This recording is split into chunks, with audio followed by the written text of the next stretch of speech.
Wow, this holiday episode is getting very cheery. Well, it is. I know, right? It's kind of funny. Well, that is another thing for the holidays. It gets dark, all right? Especially right now. It's not where it normally is.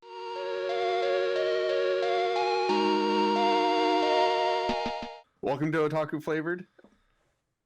That's the name of the podcast. I'm your host, Jay Lewis. I love this. Keep going. No, seriously, I fucking love this. This is beautiful. This is the holidays right here. Let's go.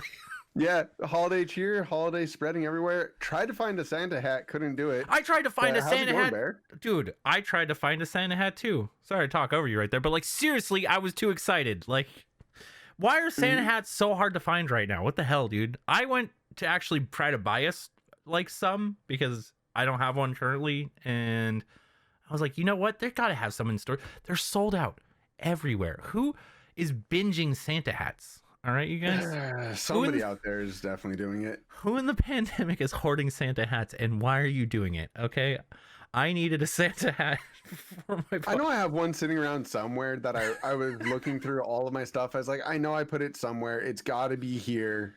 But it doesn't matter. It's as dingy and dirty as it possibly could be because it's pretty much my yearly drinking hat.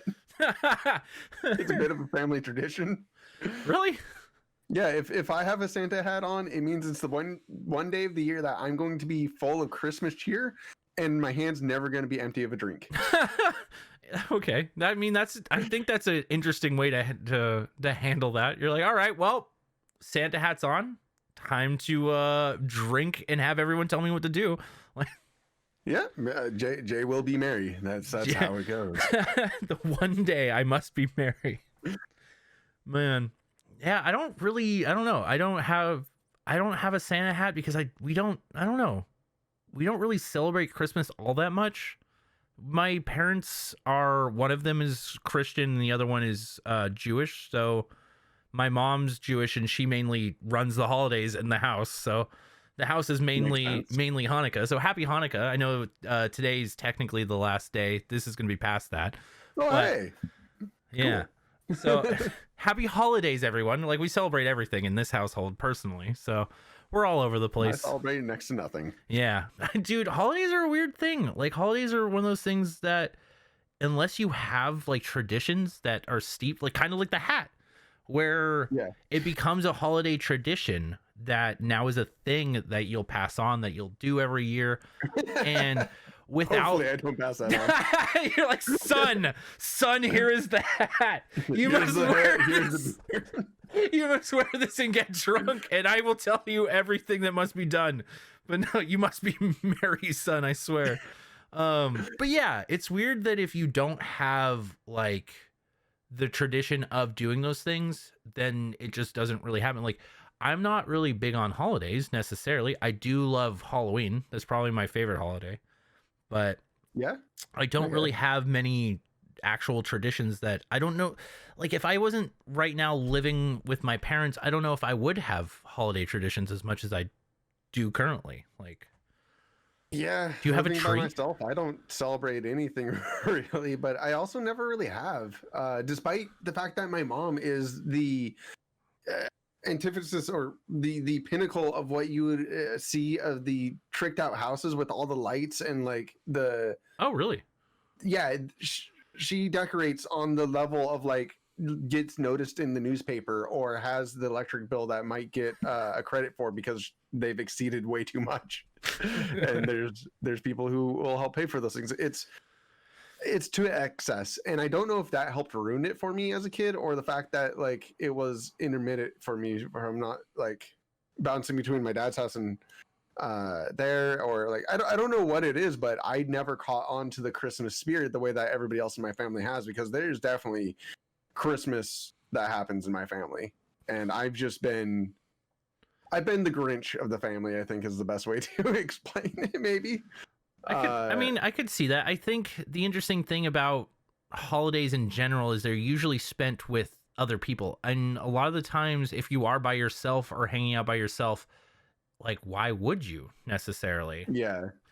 And I don't know. I've always thought of if I ever like moved out and lived alone, yeah, I don't think I'd have a tree. I don't think I would necessarily worry about decorating my house. I might like put some festive stuff around as far as like for stream or for like the podcast or stuff like that, like what we had tried to do, Yeah. and failed miserably. But Yeah. it is one of those things Pretty that much.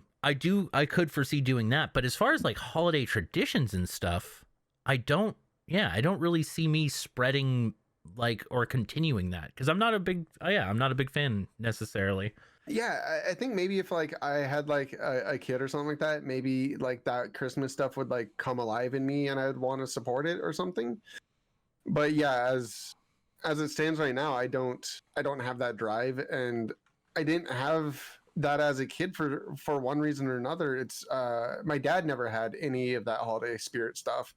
And for some reason or other that I held on to that. I don't there's some psychiatrists that probably wants to have a deep, long philosophical talk with me about me and Christmas, but I've never brought it up to my psychiatrist, so not gonna happen. Yeah, I definitely feel like holidays are interesting, but I mean, there's some things for the holidays like that we do. We normally would have a tree. We normally do the whole putting up ornaments and stuff, especially during like, since we're in a pandemic, everything's kind of changed right now, but normally we would go over to friends' houses and things like that and have like dinner and hang out with other people, where this year's been really strange because it definitely feels more isolated, how it should be. I mean, we should all be definitely trying to do our best to stay at home, protect ourselves, all that good stuff. But it's definitely strange. It feels weird. It doesn't right now for me feel nearly as much as the holidays as it normally would. Like, because there's a lot more going on normally. Yeah. Well, do you have anything that usually sets the mood, or like is like your holiday traditions that actually something that you have done, like any movies or anything like that? Yeah, for me, it's always, we every year watch Nightmare Before Christmas. Like that is my, I love that movie for multiple reasons, just because it's my other favorite holiday, which is Halloween. And it also is Christmas, so it is perfect. Like, I can watch it twice a year. I watch it as much as I can in the year, but that's beside the point.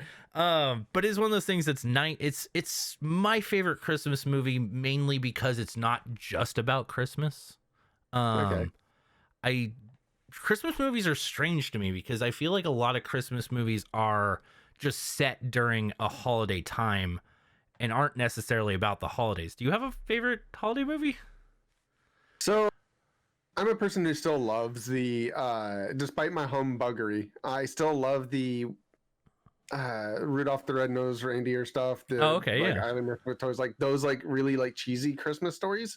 The ones with like Jack Frost and like all of those. For some reason, I have a big like warm fuzzy spot for Frosty the Snowman, and like I like all of those. And then another one is the Christmas Carol, which is a film that I know so many people hate and despise. And my dad has a special hatred for it. And I think everybody in the family has tried to put that on in every TV in the house to make sure that he sees parts of it throughout the years. And that's always hilarious. Huh. That's interesting. So. I definitely, A Christmas Carol is actually one of those movies that I usually see every year, because I do like A Christmas Carol's story. Oh, did I say Christmas Carol? You did. I think you meant A Christmas Story, I'm pretty sure. A Christmas Story. Yeah. A Christmas Story. But I'm running with A Christmas Carol right now. We could talk about Christmas Story in just a second. Too. But A Christmas Carol, I actually like that story because I don't know. I've always liked theater and stuff like that, and that's actually an interesting play. I can't remember if I was actually in A Christmas Carol or not. I don't think I was. I think I was tech, but still, like that's dumb for mixing that up. I know it. Forever. I was funny because you were talking about it. I'm like, I'm pretty sure I know what he means when he's talking about it. But I'm gonna let him dig. I'm gonna let him dig a little bit because I actually don't 100% know, and maybe this is about to change. Personally, the other one you were talking about. So you're talking about A Christmas Story. That's what I meant to say. Yeah, the one with the lamp leg shade and you'll shoot your eye out, kid. Yeah, that's what I meant to say. I like the other one as well. Obviously, my brain skipped over to the to the more relatable for other people one. Yeah. Well, 'Cause- interesting for me. I've never seen A Christmas Story. So I've Okay. heard a lot, and I know some people who absolutely dread and hate that movie. And it's interesting, like how you were saying that you liked that movie. There's every bit of that movie that I enjoy, and I love just how terrible it honestly is, and I want to subject you to it because it is painful and fun, and you should give it a go. You know what? Maybe that I'll watch it this year just for you, man. Just so that I can say that I've watched A Christmas Story. I know that it is one of those movies that I don't know why I haven't seen. I've seen parts of it, like it's been on TV, and I'm like, oh, switches channel. I think for me at least, I don't spend a lot of time watching anything that's Christmas related during the holidays, mainly because it's just everywhere. Yeah, that is a huge problem. I can't stand Christmas songs for that reason. Yeah, I was gonna say Christmas songs. I feel like people hate nowadays because it's just forced on you all the time during Christmas. The day after, or even on like Halloween, you start hearing Christmas songs, Dude. and especially if you work in the mall, like you want to like go and just demonetize words that I can't say. But yeah, I definitely it is one of those things where, like, yeah, they throw Christmas at you so much sooner, and I feel like it gets sooner every year. I remember, like this year, it didn't even hit like October. I mean, it was October, but it didn't even hit Halloween yet, and there was already like getting ready to swap in Christmas stuff, and I'm like, whoa, dude! Like, there's Thanksgiving. You guys, there's another holiday here. I know we don't want to like think about that, but just come on, what are we doing here? No, I made a mess up the other day on stream. I looked over and I was like, "Hey guys, let's put on some different music. First person who says genre, I'll put it on. I'm just gonna pick what it is, so it's not I don't get DMCA'd." And the first person, sharply right across the screen, I just see Christmas music, and I was like, what have I done? Screwed up here. Why would I let chat choose this? You've chosen my fate, you fool. Why have I done this? Why? Yeah. They didn't even know my hatred of it. They just honestly, that was an honest thing that they put out there with no regard or thought for me at all. It was just yeet this into chat thinking that this is gonna be fine. Everybody wants Christmas music right now. Yeah, I'm trying to think, like, so another like movie or content, like I guess it's a movie, but another one that is almost showed in my household every Christmas is Elf. Like the moment that came out, basically it became my mom's personal favorite holiday movie. So normally we watch that movie every year, and that's one of those holiday movies for me that it's like almost like a guilty pleasure, because part of me is like, I don't want to like this, I don't want people to know that I like this, but at the same time, yeah, I mean, I could how could you? I've only watched it twice. Oh my god, yeah. I've seen it so many times. But it's one of those movies where like it kind of is almost like a tradition now. It's almost like this thing that is, I feel like, yeah, it's my guilty pleasure that I'm like, you know what, I'll watch Elf because I kind of like this, but part of me is like, don't let people know that you actually like this. It's weird how that happens. Like I could see that happening almost with what you were saying earlier, like with A Christmas Story, where it's like, yeah, like this is a movie that's like, I've never seen it, so I don't know how trash it is, but it's like a lot of the times I've heard people don't like it because it is basically trash, and it's one of those things where some people wouldn't want people to know that Christmas Story is like a film or something that they like, which is always interesting. I'll wear that one on my chest. If there's an ugly sweatshirt that I can get for that show, I would put it on there. For some reason, it's my favorite Christmas movie, I think. It is something that I've watched every single year. Dude, we should have had ugly sweaters. You're right. How did that become a thing? When did that become a thing? I remember that becoming like really popular, like all of a sudden, like, yeah, ugly Christmas sweaters. And I'm like, why are we doing this? Who hurt us? Like, what's going on, everybody? The first time was like around 2006 to 2008. It was like when people finally were like, this is a thing that we're doing. And I remember, that's when I first became engaged with it. Before that, I'd never heard of the damn thing. Yeah, me either. But yeah. It was around that time that I remember getting introduced to it as a thing. And I guess it was a thing for a long time before then, somewhere. But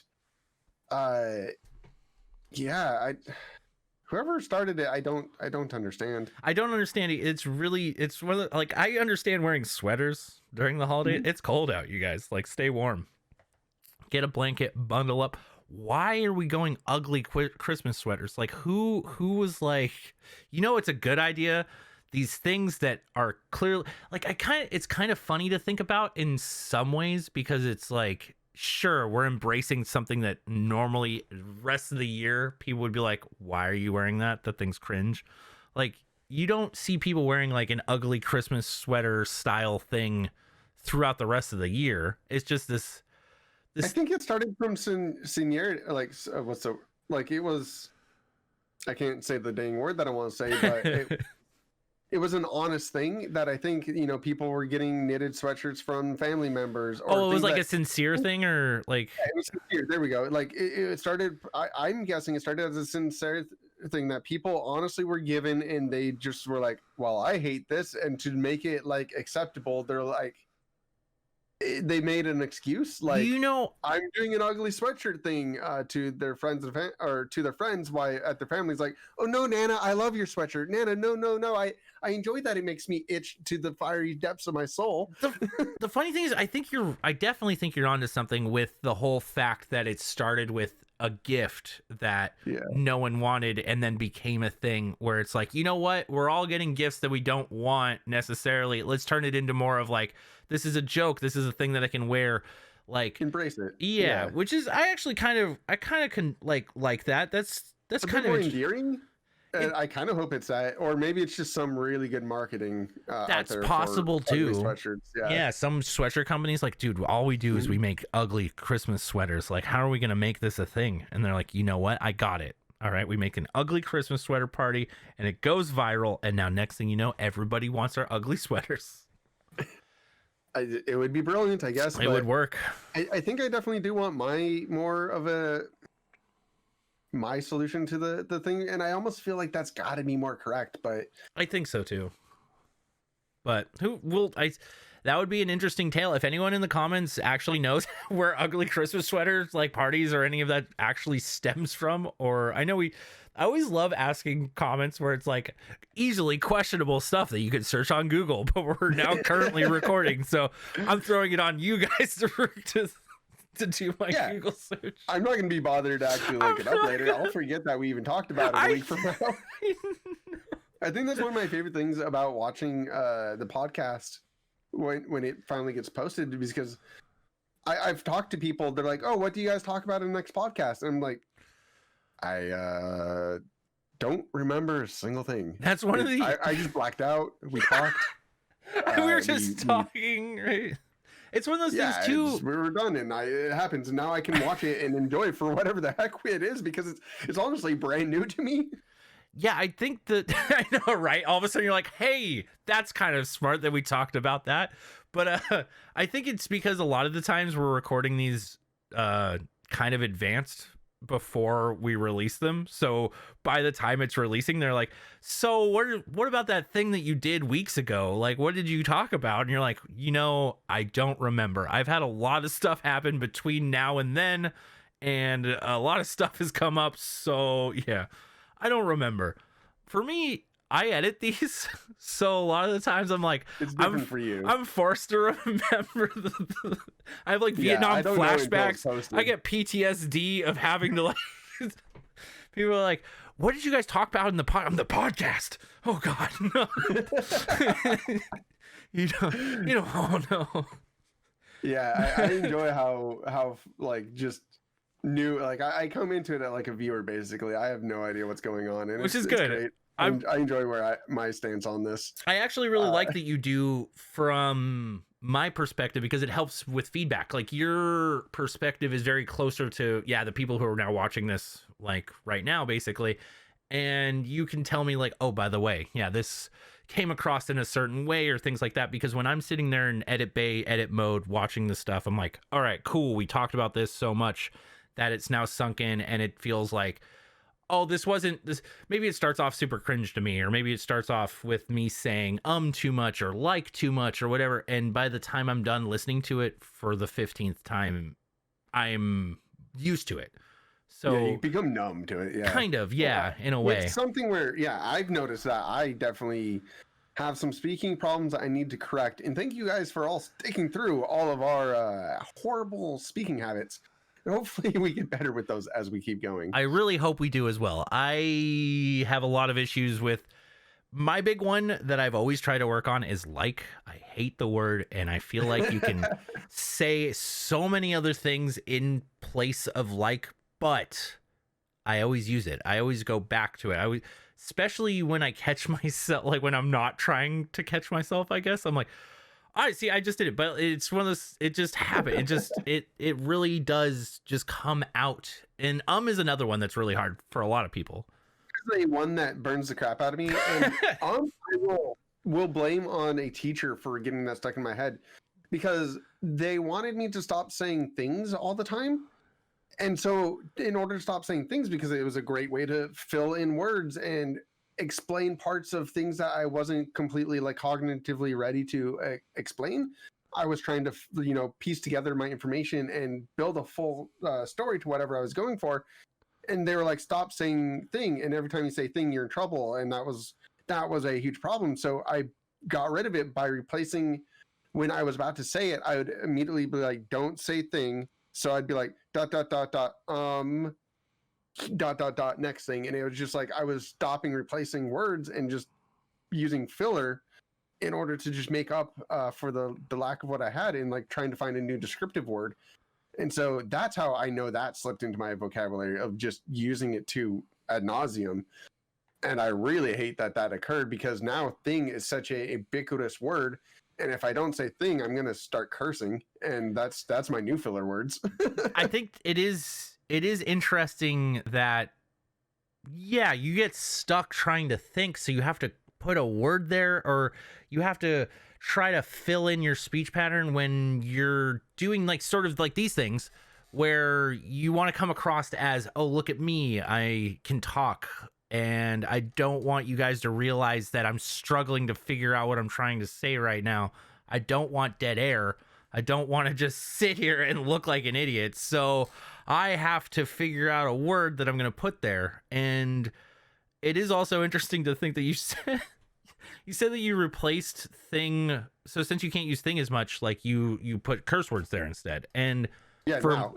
Yeah. And for me, like I curse a ton, and I know it's one of those things that I wish I could improve on and not curse nearly as much, but it is hard. Sometimes it is very, very difficult for me to be like, well, fuck, like, oh shit, oh god, what am I doing? Like, I need to not go this route of saying these things, or have it be my go-to curse, or when something's not going right or something like that, like to go to a curse word immediately is where my brain goes. Like, my brain's basically like, you're struggling, everything's going wrong, fuck, like, stop, like, whatever you're doing, like.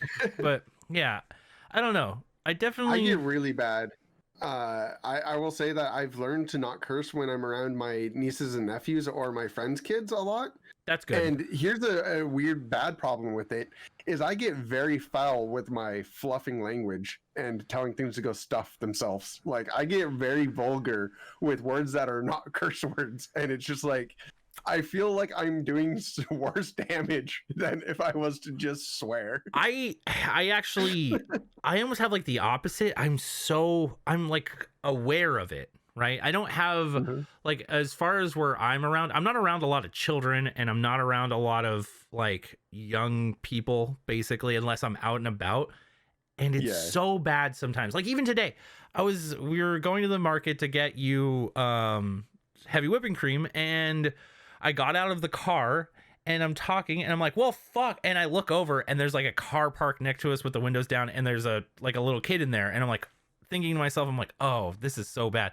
Or even the day before that, like, yeah, we're just like walking up to Target talking about stuff, and I basically just like, well, fuck, this happened or whatever. And there's like kids standing next to me. I'm like, oh, I'm such a bad influence to so many people. Like, I know your kid's not the first time they've ever heard someone say this, and no one bats an eye nowadays, but it's really weird that I'm so okay with cursing openly, just completely openly in public. And I should improve upon and be a better citizen. But be mindful of it. yeah, It's a hard thing to do, and it is a very ubiquitous thing that people just vomit out of their mouths nowadays. It's not a taboo or like nobody tells you to like, oh, don't you like it's you don't get scolded for it anymore. Like I remember there was a point in time when we were younger where I would see adults call out other adults for cursing in front of a kid, and I don't see that anymore. It's just it's kind of gone for the most part. I definitely agree. I do feel like as far as curses go in public or things like that, it's become more standard to be okay with it. Mm-hmm. Which I don't know if it's a good thing necessarily or a bad thing, but I don't understand what's really wrong with cursing in the first place. And I mean, we kind of go over the recently banned words from Twitch on something else that we talk about. For anybody who's looking for extra content from us, we have a whole rant that goes on about like things that Twitch is banning, but it's like what is wrong is the contents that the words are used in. So if you're using a word to curse that isn't in a foul or derogatory way, I don't think there's a problem with it. If you say, you know, oh shit, I forgot my keys, that's not really bad. You're not calling somebody a shithead. Like, yeah, I can agree with that. Using other words that are worse off. Context is everything in a lot of ways. Yeah.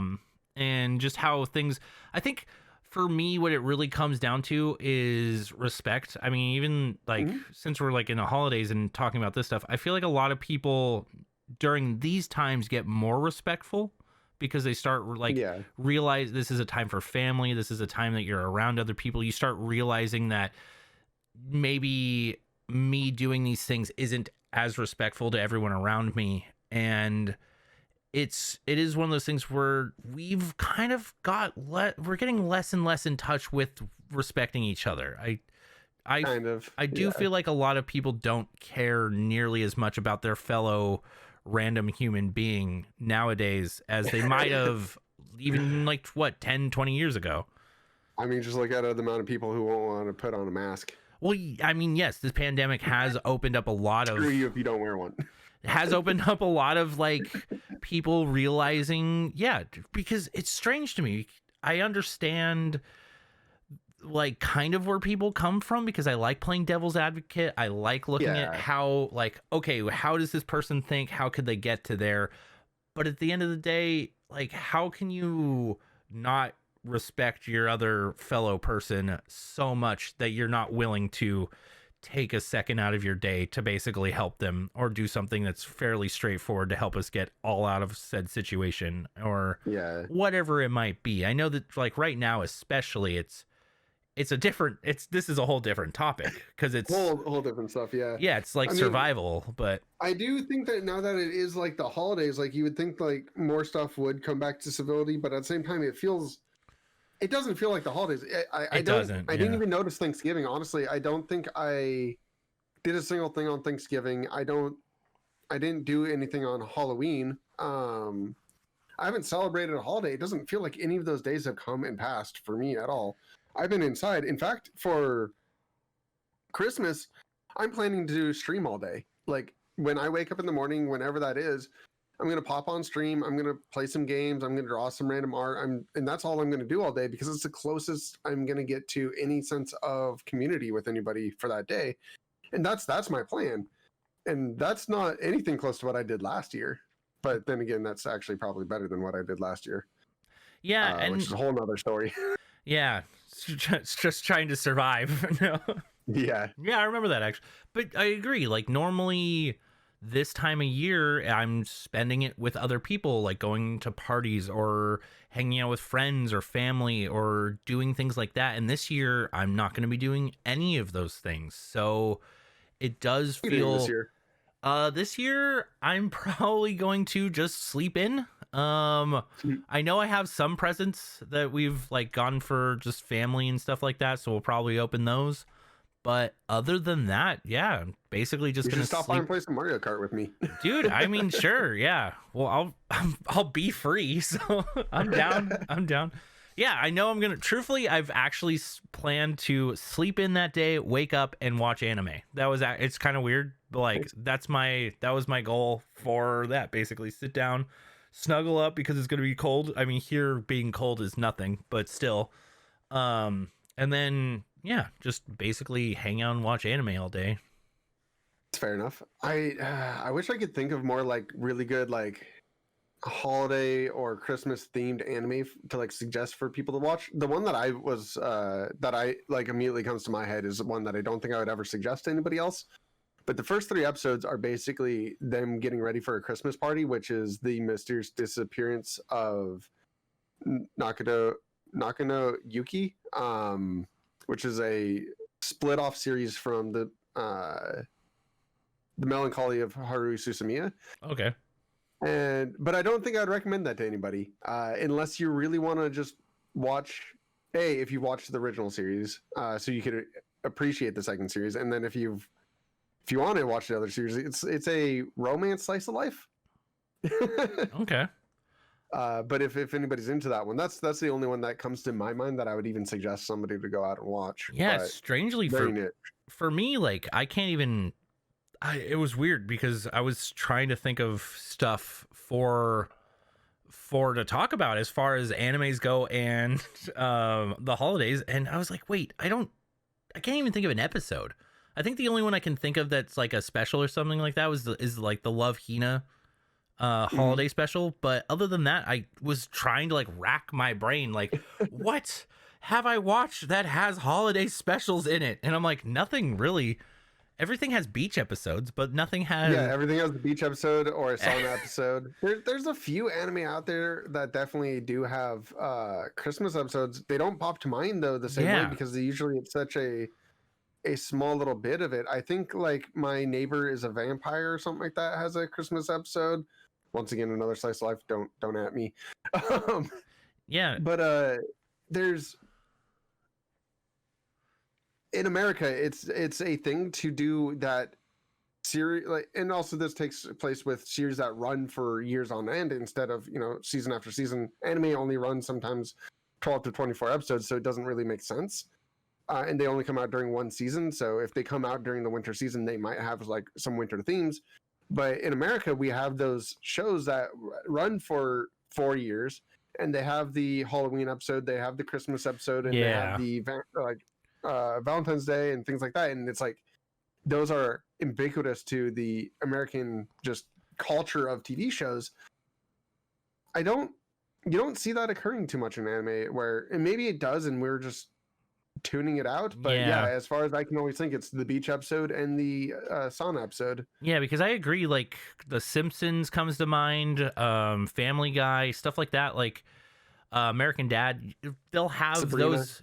They'll have those episodes where clearly it's just that time of year and everyone's celebrating it basically, and it's going to air near Christmas or near Halloween or near a holiday, and they're like, all right, well, we need to do a Halloween episode or we need to do a Christmas episode, because that's just how it is for, at least for that media. Because I agree, it's kind of long running. It's not, most animes are like a slice of a period of time that isn't going over like an entire season or running really, really long. And if they are running really long, like a lot of the shows that I watch that are like shonens and stuff like that run really long, they don't touch into that stuff necessarily because it's an overarching story, and it's not necessarily worrying about what season it is. Where we are, I don't think they even write them with a season in mind. I think they're being written because they're trying to tell a story, and that's the thing, is they're trying to tell a story as to where I feel like the American stuff is like they're so like they don't even know what the heck they really want to do, so they're like biting to fill time, like it's filler arcs constantly. Well, it is filler arcs constantly. Yeah, it's just nothing but filler arcs. It's basically what it is it's like it's episodic. It's 100% self-contained episodes. Where a lot of the time for anime, or for especially I guess for anime, like it's trying to tell a longer winded story than just one episode. I'm trying to even think of the last show or anime that I watched that was just kind of like episodic, where it didn't really have an overarching story, and it was just each episode you could jump into and it would be self-contained to the point where that's a good question. Because I can't really think, because that medium for me does almost always speaks like watch me, and there will be something that's going on, even if it's subtle, like throughout the entire thing. Like they'll build upon themselves in a way where you need to watch them in a row. Where as far as like sometimes maybe you don't need to watch them in a row. Maybe sometimes you can watch it out of order and it'll make more sense because it jumps around, and that's just the way the anime works. But it'll still be trying to tell an actual, like, still a story, basically. It's trying to get to something in general. Yeah, the closest that comes to that is you know, the more mundane stuff that's not action based, you know. Yes, but yeah. Those still have a feeling to them of like they're taking place in a very set ornate way.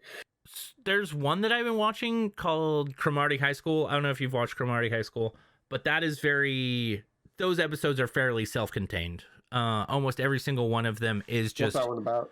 It's basically about like high school delinquents. It's like a school of high school delinquents, and it's just dumb humor a lot of the time. Like it's just random, stupid humor. And I mean, there are some things like you learn about a character, and now like that character is more often in the show, basically.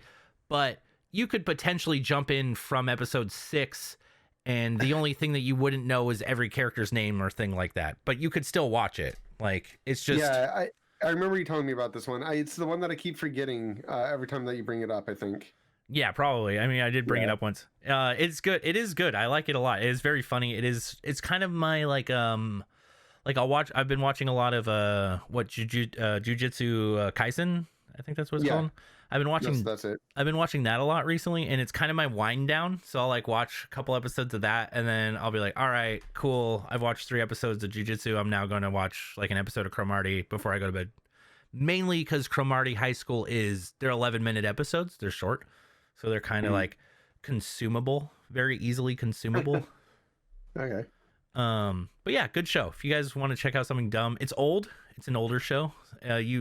I always like going and watching older anime because it's just, I don't know. There's just something about it. I also recommend the dub because it's dumb. It's really good. It's hilarious. Like, good show. But what have you been watching?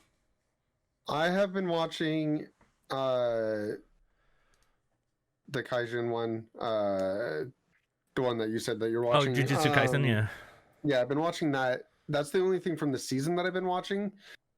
Everything else is pretty much ended, and I'm waiting for the next season of stuff to come up. I'm trying to think if there's anything that I'm missing from what is currently airing. But no, Attack on Titan. What are you doing with your life? I need to get on Attack on Titan. I was looking at that yesterday, and I was like, this is something I need to do. And I turned on some old stuff that I've already seen instead. But I'm really excited for what's coming up for this next season and the winter 2021 season stuff, because we're finally getting the second part of ReZero, which I was super hyped for the first part of that. I loved season 2 so far. It's been epic as hell. So part 2, season 2 is coming out for that. Then we have Yori Camp, which is one of my favorite series ever. I have Neandroids it's knocked over right now, apparently. I just looked back there. I have Neandroids from that show. I love it so much. It's just a camping show. Oh, okay. That's literally all they do is they go out and camp in Japan. Wait, really? It's adorable. That sounds I freaking neat. Love it. That actually sounds neat. I've been begging for another season of it. They had a small mini-sode thing that came out where it's like a bunch of 2-minute episodes, and those just didn't feel like as good as the original show was. So now that the second season coming out, I mean, people love the show to the point of I've watched YouTube series where they just go out and they go to the real place in real life and camp exactly where the characters camp. Wait, really? And it is the greatest thing ever. That's cool. If people want to get into this stuff, there's literally just Twitters and Instagrams that are set up to people who just recreate stuff from the series, and it's amazing every last time that I see all the cool stuff that they make. That's really neat. It's a great group of people. And there's a bunch of other stuff that's coming out as well. Non-binary, I think that's the name of it. Another really cute, just like kids hanging out in the most real part of like Japan, going to school, doing absolutely nothing. The second season that's coming out. I didn't even know about that until I saw it on the roster the other day. And so just a bunch of little things like that are coming out that I'm super excited for. Nice. And I'm even missing, There's other stuff that I'm really excited for that I can't remember off the top of my head. Yeah. I'm definitely for me, like I'm just been trying to keep up with like the couple new stuff that I've been watching, like the jujitsu. I've been keeping up with Onyx Equinox, strangely enough. Have you watched past season 2? What you mean season 2? You mean like the second episode episode? 2? I was like, Yeah. it should be season 2 at this point. But I definitely yes, I have. I'm caught up currently. I would like to issue a sincere apology to everybody who has watched our episode 2, and we talk about Onyx Equinox. No, episode 3, we talk about Onyx Equinox, and I believe I stumble across the words of recommending people to watch it. Please don't. Yeah, no, I totally disagree with what he's saying right now. Please don't let me be the only one watching this show. Someone in the comments below, let me know that you're watching this with me. All right. Watching episode 2 hurt my soul. Dude. And I regretted every last moment of it. Dude, it only gets worse. Like it only gets worse. Oh my god, there's so much about that. That's one of the ones. But the other one, yeah, Attack on Titan right now is airing. That's my other one that I've been watching. I kind of slept through season 3 when that was airing, so it was weird too because I was caught up. Season 3 comes out and I'm like, oh well, whatever. Like season 2 ends actually pretty hype too, which is weird. It's weird to think that I'm like, oh, I'll watch it at some point. And now like I binged season 3 and I was like, what have I done? Why haven't I watched this yet? And now that I'm caught up, I'm like, oh wait, I need people to get caught up. I'm forcing this kid. This kid needs to get caught up so we can talk about it. But I'll get caught up. It is one of those. It is definitely. I just remembered another thing that's coming out. Yeah, what? So The Promised Neverland season 2 is coming out. Yeah, you're right. Season. That is super hype. That's really, really soon. We got to watch that in like a week and some. Oh yeah, you're right. That is when this comes out. So yeah, that's exciting. For me, like I'm glad now that I'm trying to keep up with, like instead of having to binge through older shows and things like that, I have a lot of shows that I'm keeping up with as they air, and it's kind of nice. It reminds me of how it was watching Saturday morning cartoons or Sunday morning cartoons, where it's like, yes, today's the episode that came out, and I'm going to sit here, I'm going to watch it, I am caught up, and now I am excited for next week, and I get to sit here and wonder. Is there any like manga or anything that you're caught up or trying to keep up with that's airing currently? I just got issue 2 of How Do We Relationship, which it turns out is the last issue of that. So apparently I'm completely caught up, but I'm reading that right now. So there's that issue 11 of Komi Can't Communicate's coming out in February, unfortunately now. So I think I just ordered 10. That should be here any day. What other manga am I currently? There is also Love Me For Who I Am is another one that I'm reading. Nice. And that one is on episode 2, or not episode, the second volume. That one was not as good as the first volume, but I still really, really love it. It's one that I definitely recommend to a lot of people, and is very interesting. It's about a cafe for men who dress in maid outfits and stuff. Oh, really?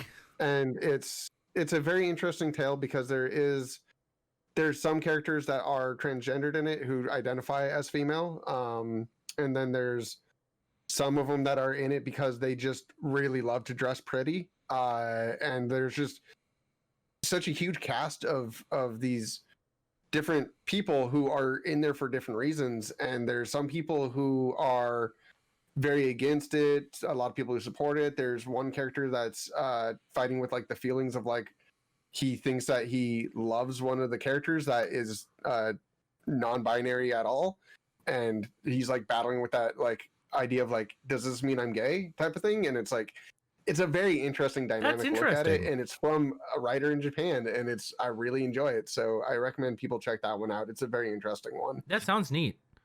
And is there anything else I'm looking for or currently reading? Hey, let me look. Yeah. No. Made in Abyss, the next issue is coming out in I pre-ordered that. I think it's coming out in like the next 2 months. Really? I need to get that's one that I'm working on getting caught up on right now. I've basically I've been trying to get myself into reading more manga again. One Piece, I bought all of like the first, I think 70 volumes or something like that. So I'm working my way through those, and it's gotten me to start wanting to read way more manga. And right now, the only other one that I'm like caught up on that I'm reading just because I'm like shonen trash is My Hero Academia, which is I'm basically reading chapters as they come out.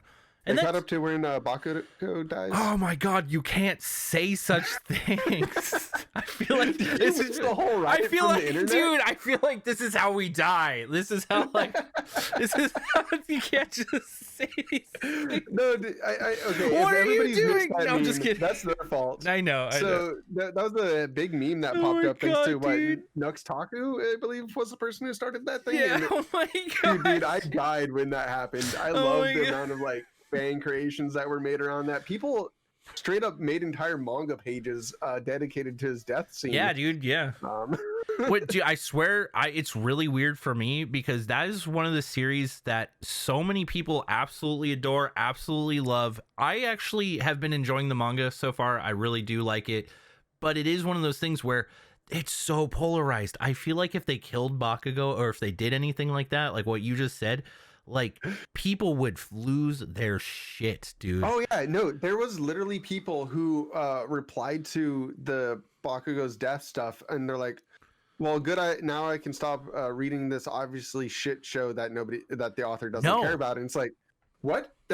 It was a joke, guys. Don't stop watching the show over a joke. No, it's like it is one of those things. People die hard. Yeah, people love certain characters of that show. I feel like are so hard, like so hard to write off. Basically, like if you, I think that happens with a lot of shows where you get attached to these characters and you're like, oh, dude, if this character like something happened to them, or especially I guess in shonens because people like are fighting and death can totally a possibility. I think is writing one of those, it must be really hard after a point because you can't kill your characters. Like this fan base that you have. I'd have respect for them if they did. No, me too. Like it's really funny that you say that. I have said multiple times when reading it, because I'm reading it right now with Tiff, and I've said multiple times that I actually would rather them do that type of stuff sooner than later, basically, because I think it would add a lot of emotion to what's going on currently.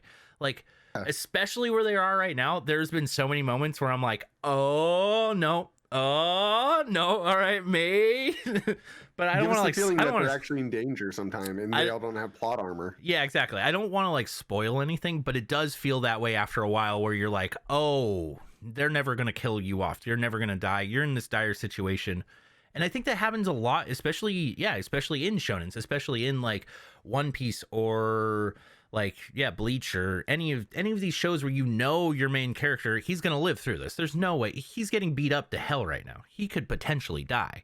If you are going to kill him off, it becomes like a Goku situation where now he's just going to come back. He's just going to come back anyways. Yeah, you killed him, like, and now he's going to come back, and it's going to be totally A-okay, which is really weird. I remember for me, the first character that back in the day, I was watching Dragon Ball, and they kill off Krillin, and that hit so weird and hard, and you're like, what? Like Krillin's dead? And then later on it's like, oh no, everyone's fine. And you're like, oh, okay, all right, I guess this is a possibility. And then that just is a theme that starts happening in your show, and now it slowly starts being like, oh cool, well, you can only be bought back so many times, or like all of this type of stuff. And yeah, danger in those situations goes away, and you're more watching it for the fights. I'm more watching it because, oh cool, look at this guy beat up this other dude. I know I'm not invested in this character dying necessarily, but it's especially if you're behind.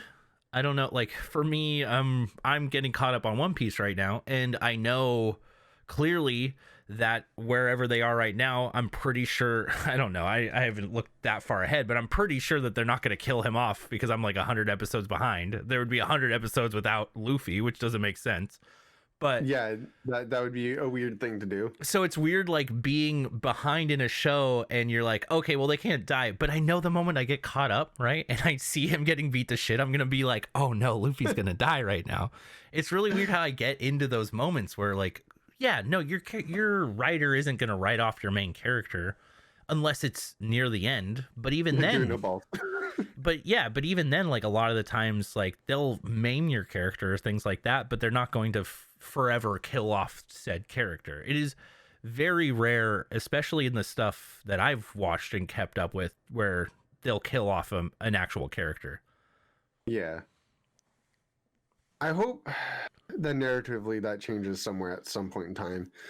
I think it's hard. I think it's hard to do that because yeah, your fan base is so polarized for characters. Like, you will lose a lot of people and you will upset a lot of people, which to us, like, I'd be fine with that. Like, I'm like, go for it.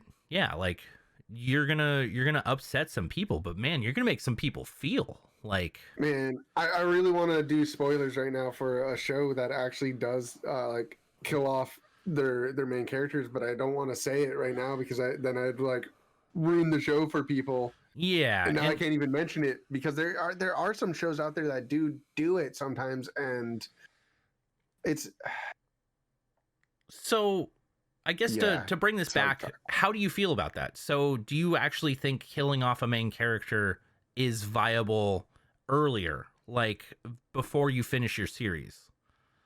I think if it's telling a story and it's purposeful to what's going on, then yes, because it can be impactful and it can be meaningful. I mean, so this one's old enough that I can say it and not kick anybody in the nuts for doing so. But when in Gurren Lagann, when I'm forgetting his name right Kamina. now, when Kamina, when he kicks it, nobody expects that. That is so epic and such, like, yes, he's not the quintessential main character, but he's one of the three main characters. Yes. And him getting knocked is just like, that's a feels, man. No, that's a feels. That episode so freaking well. That episode is huge. Yeah, I definitely. Yeah. It is. I think what it does, as far as, because I mean, Simone is 100% the main character, so it's not like they're killing him off. They're killing off a secondary character who is super important. I'm not going to say he's not a main character, because you're right, he totally is, because it is mainly I can't remember her name, but it's like her, Simone, and Kamina, and I mean, they piloting this mech together, so it's like, oh, they gotta be together in order for this to be an anime, for this to be a thing. And the way that they kill him off and they make it just so much like character development as far as Simone goes. Like, you see him go so low, like in such a depressed state. And it's intense. It is very, it's like a pivoting point to the show, and it unlocks the whole next chapter of that story of, like, it does. He doesn't even get to know about what's really going on in the world outside of his hole. Like, he never gets to see the world that the show really exists in, and it's like that character dies so late but so early in the show. Like, agreed though. And I think when you do it in that form, like what you're saying, basically, it helps the show grow. I think it helped me care more about Simone. It made me want to watch more than like, I think for them to kill off, let's say, like a Bakugo or something like that right now, I don't think it would have the same impact. I think they would upset a lot of people, mainly because, I mean, he's kind of in the same like place when you actually think of it.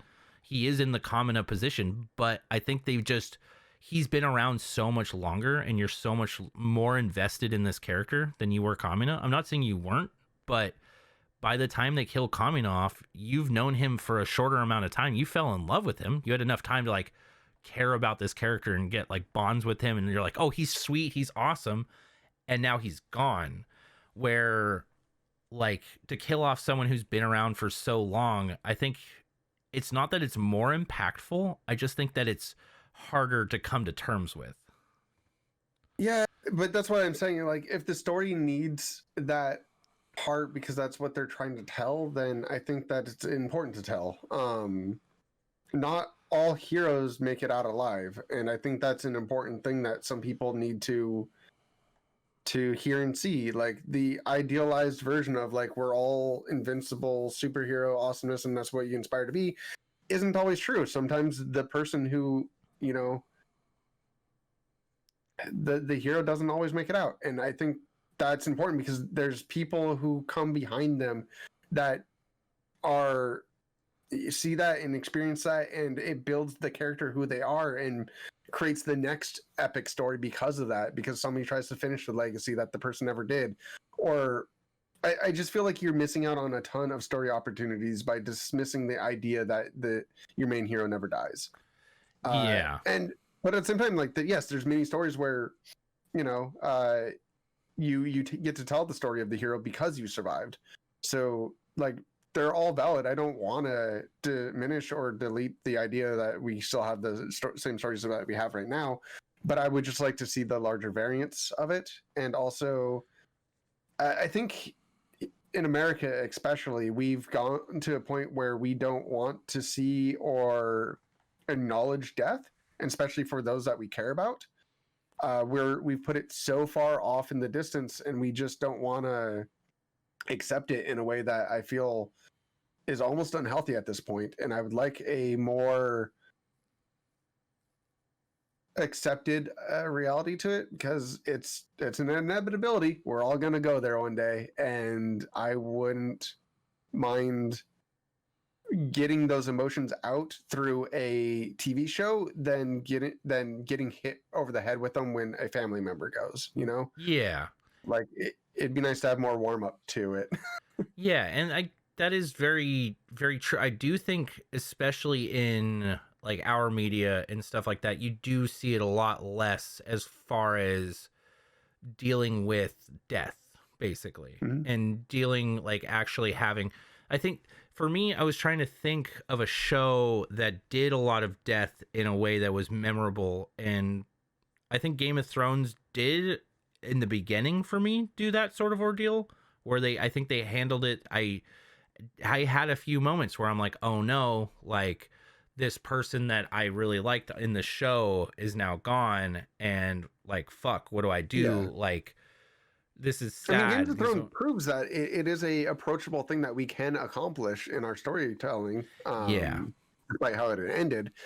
So it's one of those things where it's like, I don't think it's impossible for us to have it. I think it's just, there's also a lot of people who like to write stories as if they're, you know, invested in their hero as well, like almost, you know, power fantasies and everything else in the world. Like, sure, yeah, and you want to feel powerful. And I agree with like ruins that.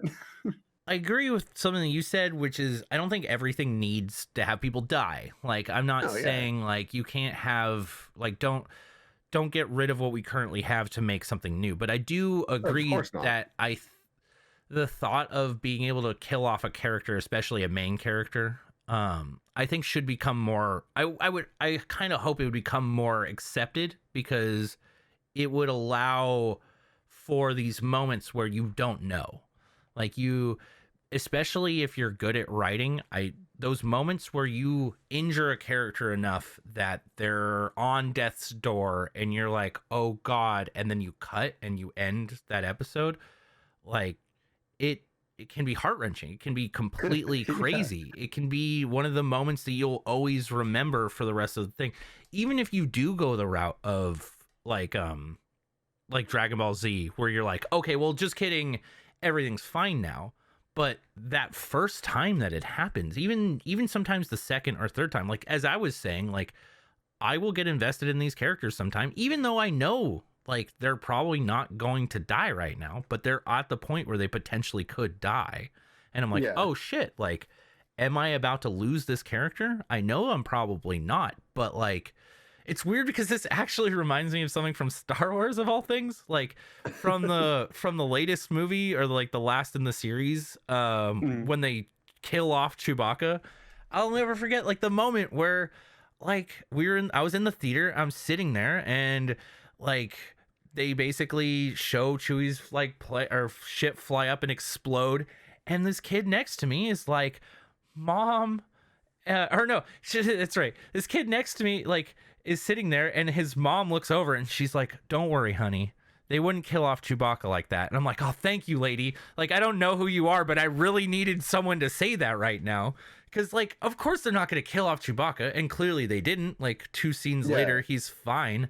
But for that split second, I'm sitting there like, no, like, oh no, so sad. Like, please tell me this is going to be okay. And they're like, yeah, this is going to be okay. And it's weird how those moments do happen, though. And even though you know that character, they're not going to kill that character. She clearly knew they weren't going to kill that character. But to me, somehow I'm like over here, like, they could still kill this character. Even though, yeah, it's most likely not going to happen. Yeah, I want that ability to exist though. Yeah. Like even with that, I really wish that they wouldn't have showed us 2 minutes later that he was still alive. I wish that they would have, when they reunite with him on the ship, if that was the first time we saw him again, just imagine how impactful that would have felt. No, exactly. Like, oh my god, I finally stopped crying. No, and now I definitely think that would have been a better way to handle it. I totally agree. It is a fine line where keeping a character that you think is dead, basically, and keeping you in the dark for it, as I guess that's what I was kind of trying to say for like ending the episode or ending the manga on that scene where you're like, oh god, is he alive? And now you have to wait a week, and you're like sitting there for an entire week traumatized, like running all the scenarios through your head where like, is he gonna get out? Is he gonna live? Is this a thing?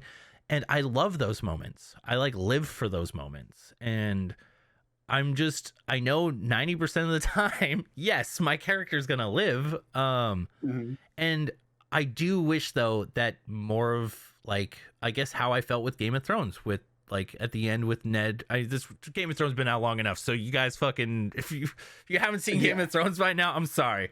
But yeah, when they killed off Ned in season 1, it was like, what?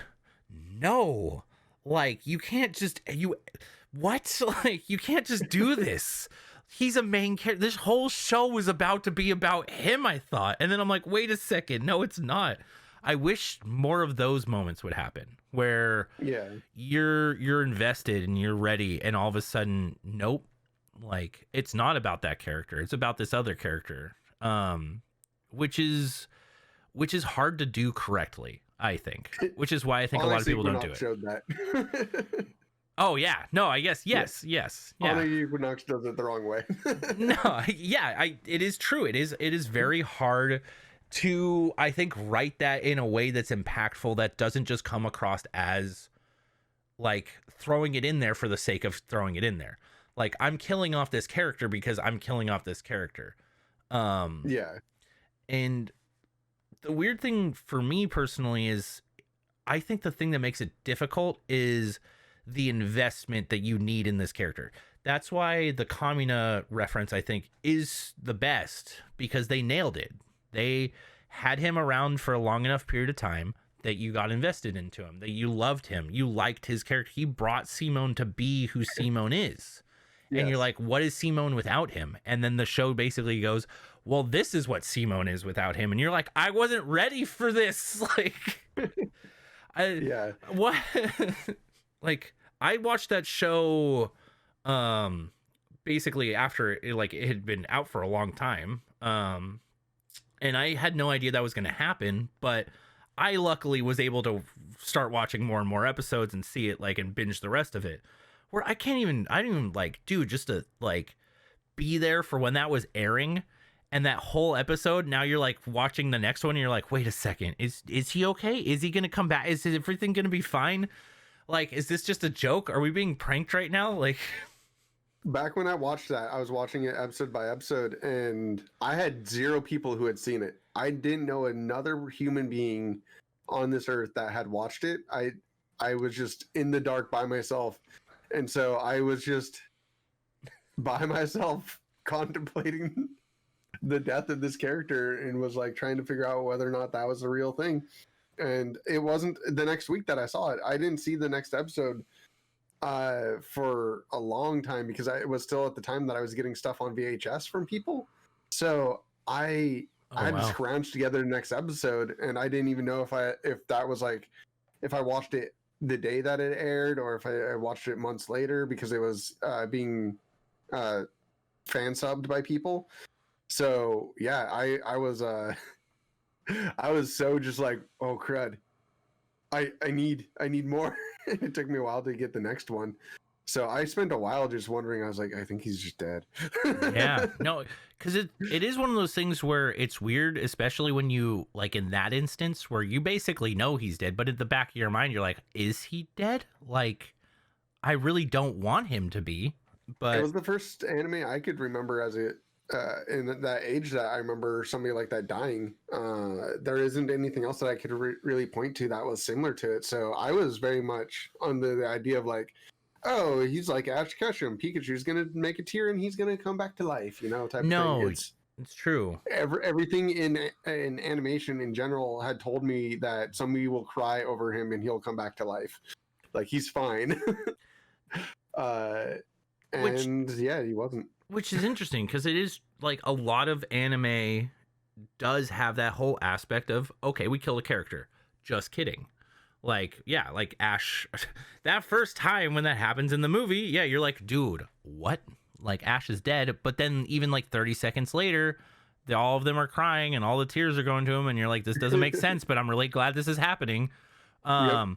And The I power think of love. that goes back to the whole like thing with Chewbacca, where it's like they could have held on to that a little bit longer and made everyone think that Ash was dead, and it would have traumatized the shit out of some kids. Where it's like that medium and whatever they know, like we can't show that this beloved character is dead for too long because it's about to upset a bunch of people. Like where I feel like Garen Lagann isn't necessarily. I don't know who that's like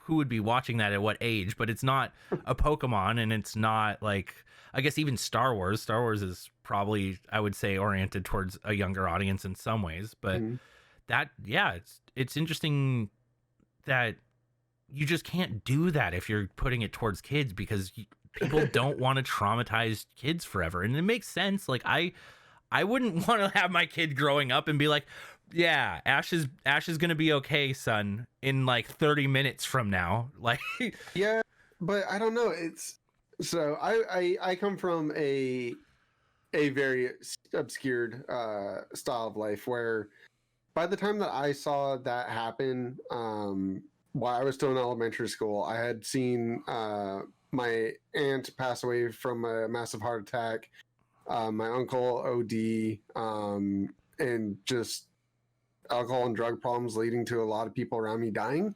So like death was a very common thing when I was a kid.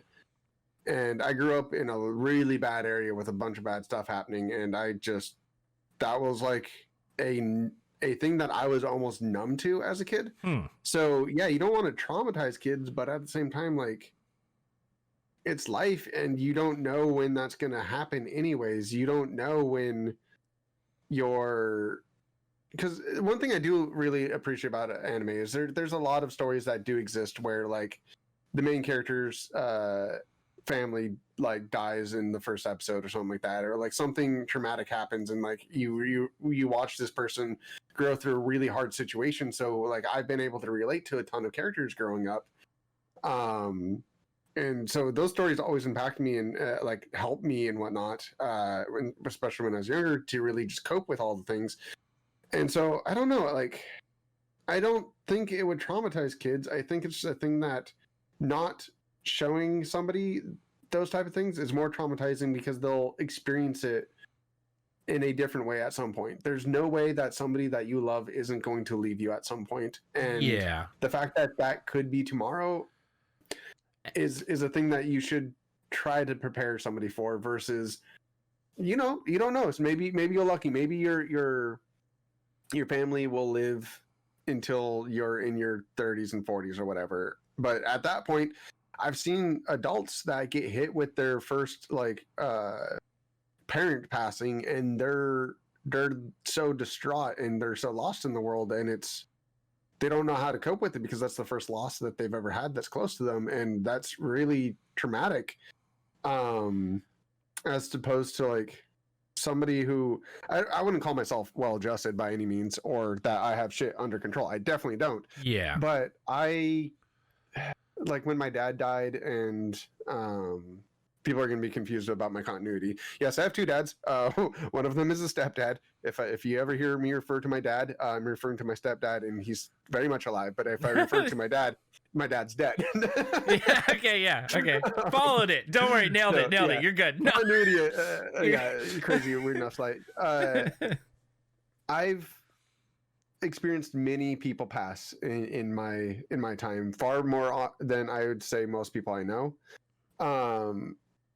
And it's one of those things of like, I don't know how best to help anybody with it, but it's one of those things where it's important to recognize, I think. Yeah, and that's just something that I wish people would let kids experience in a safer way, because it's not going to traumatize them. It might happen when they in an uncontrolled time, and I'd rather it be delivered to them in an understandable way through a medium that is safe, you know. Yeah, and I definitely feel that. I do think that showing, like, as far as like people dying like 100%, it does happen quite a bit in, like, I mean, in Disney and stuff like that, like Bambi losing her mom, and like basically all of, like, it does definitely I think it happens more as like kind of like abrupt in the beginning, where you're not fully invested in these things and watching them die as a kid, basically. It's not throwaway characters. It's it's important characters that pass related to the main Simba's character. dad, I think, is another good one. And Disney, I guess, really does like killing off characters for children. But I would also just like to see somebody be invested into somebody and that person passing more often. So Legon is the best example of that, I think. I think so as well. Yeah, they nailed that. They definitely, as far as dealing with that, I do think also anime deals with like death and okay with talking about death a lot more than what we get in our like in a cartoon or something like that. Like a lot of cartoons and things don't really go into that. And I think it's because we're trying to make it more lighthearted and trying to be funny. And not to say that there aren't animes that do that, because of course, like, yeah, there's animes that don't touch into this stuff or don't try to make you feel that. And I think what it really comes back to is what we were talking about before, where cartoons are more episodic. So they don't have this overarching thing where basically they could kill off a character. Like, if they kill off a character in an episodic thing, they're not going to be there in the next episode. Whereas in like telling an overarching story, you can kill off a character and that helps build your other characters. So like wow, this holiday episode is getting very cheery. Well, it is. I know, right? It's kind of funny. Well, that is another thing for the holidays. It gets dark, all right, especially right now. It's not where it normally is. But that's a good point. Spread that holiday cheer, man. We're some dark motherfuckers over here, dude. I fucking love this shit. This is like, welcome to the holiday episode. By the way, death, destruction, despair. It's so fucking. What about 2020? Keep going. I know, right? What about us all being stuck? I mean, holidays are a sad time for a lot of people. So if any of you guys are out there feeling sad or things like that, yeah, come hang out with us on our streams. We're gonna be doing stuff. We're gonna be just enjoying ourselves, getting some time in with everybody, hanging out. So yeah, come say hi. Come spread some cheer. Yeah, come hang out. Yeah. Come talk. Yeah, we love talking about basically everything. I mean, to end this on, I'd say like a high note or anything like that. Is there any sort of like comedy anime that you would recommend people to like try to cheer them up during the holidays that's actually fun and funny to go watch? Okay. Because you're like, I only watch Slice of Life, bro. I only get emotional in here. I only feel mine. I can't remember how to pronounce it correctly because I fucked this up when I was first trying to tell you. And it is, I will say right now, don't watch this with your mom or whatever. It's not explicit, but it is more towards the cultured side of things. And I'm gonna pronounce it wrong, but it's a Ho-girl. I can't remember how you pronounced it correctly. The girl, I know that's totally wrong. And that sounds totally wrong. Yes, I remember correcting this for you. It's you butchered it really bad. I know. How do I say this correctly? You're gonna That's how- think on this one alone. Oh, okay, fine. It's AHO girl. All right, fine. Let me sync. It's you can find it on YouTube. All right, it's pretty straightforward. It's funny. It's great. It's a comedy. I have I don't know. I laughed a lot. It was a good series. It's short I mean, too. if people are looking for a good quick laugh, Nichijou is always a solid one that I always love going to. That or Lucky Star, but Lucky Stars, yeah. If you're really into anime, watch Lucky Star. Otherwise, just watch Nichijou. And yeah, there's. Yeah, I'd also recommend There's a Cromartie good High one School. there. I mean, we talked about that earlier. That's a good one actually. That one's pretty funny. It's got its moments. It's pretty cringe sometimes because it is an older anime and there's sometimes where you're but it's pretty good. I like it. I definitely think the holidays are a good time to sit back, relax, and just, I don't know, get some laughs in and enjoy yourself. Yeah, and if anybody can pull up any good Christmas episodes of animes that they know, please leave them down below so I Yeah. can watch them. That'd be kind of awesome to actually see some of those, since I can't really think of too many off the top of my head. And any lists that I found were recommending anime that I was like, that doesn't have a Christmas Yeah, episode right. in We it. were You're lying to me. It just takes place during the winter. I know, we were going over that. We both found a list and we were going through and we're like, wait a second, this isn't holiday. What are you talking about? This is just during the winter season. There's snow. Yes.